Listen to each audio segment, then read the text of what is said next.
श्रीगुरुभ्यो नमः। ॐ श्रीगुरुभ्यो नमः।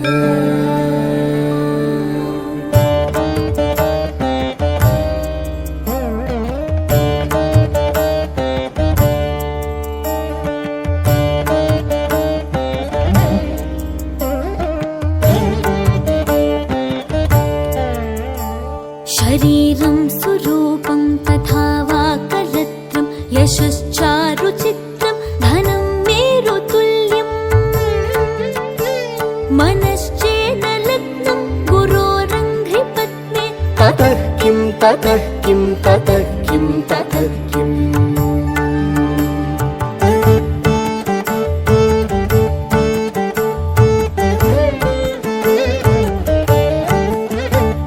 कलत्रं धनं पुत्रपौत्रादि सर्वं गृहं बान्धव सर्वमेतद्धि जातम् मनश्चेन्न लग्नं गुरोरङ्घ्रिपत्नी ततः किं ततः किं ततः किं ततः किम्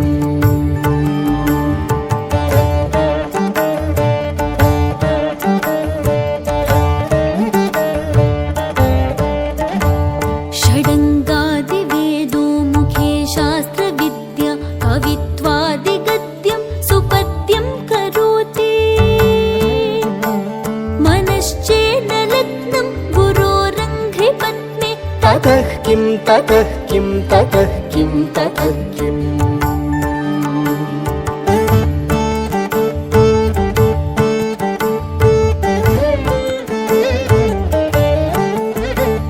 विदेशेषु मान्यः स्वदेशेषु धन्यः सदाचारवृत्तेषु मत्तो न चान्यः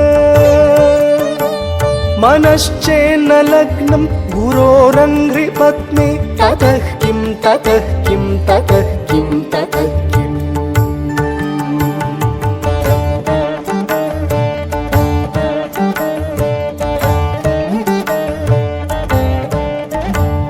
क्षमामण्डले भूपभूपालवृन्दै सदा सेवितं यस्य पादारविन्दम्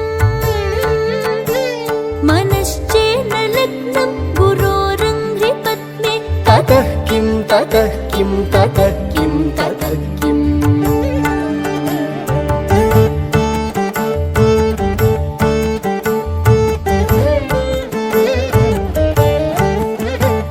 यशो मे गतं दिक्षु दानप्रताप जगद्वस्तु सर्वं करे यत्प्रसादात्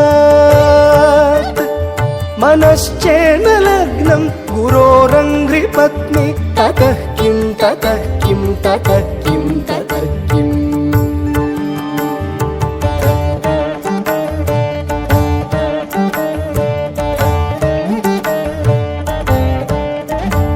न भोगे